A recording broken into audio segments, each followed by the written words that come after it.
एक वृद्ध व्यक्ति अपने बहू बेटे के साथ शहर रहने गया। उसके इस पड़ाव पर वह अत्यंत कमज़ोर हो चुका था। उसके हाथ काँपते थे और दिखाई भी कम देता था। वो एक छोटे से घर में रहते थे, पूरा परिवार और उसका 4 वर्षीय पोता।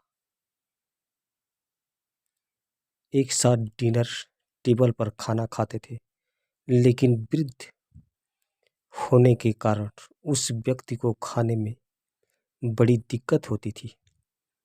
कभी मटर के दाने उसकी चम्मच से निकलकर फर्श पे बिखर जाते तो कभी हाथ से दूध छलककर मेजपोश पर गिर जाता।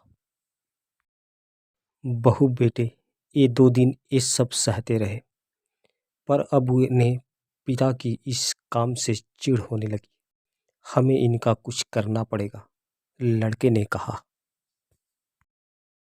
बहू ने भी हाँ में हाँ मिलाई और बोली, आखिर कब तक हम इनकी वजह से अपने खाने का मजा किरकिरा करते रहेंगे और हम इस तरह चीज़ों का नुकसान होते भी नहीं देख सकते। अगले दिन जब खाने का बात हुआ तो बेटे ने एक पुरानी मेज को कमरे में कोने में लगा दिया और बूढ़े पिताजी को वहां अकेले बैठकर अपना भोजन करना था। यहाँ तक कि उनके खाने के बर्तनों की जगह एक लकड़ी का कटोरा दे दिया गया था, ताकि अब और बर्तन ना टूट फूट पड़ सके।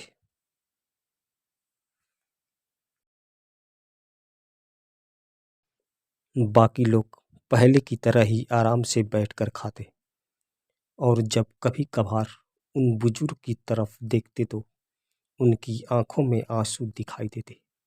यह देखकर भी बहू बेटे का मन नहीं पिघलता तो वो उनकी छोटी सी छोटी गलती पर ढेर बातें सुना देते।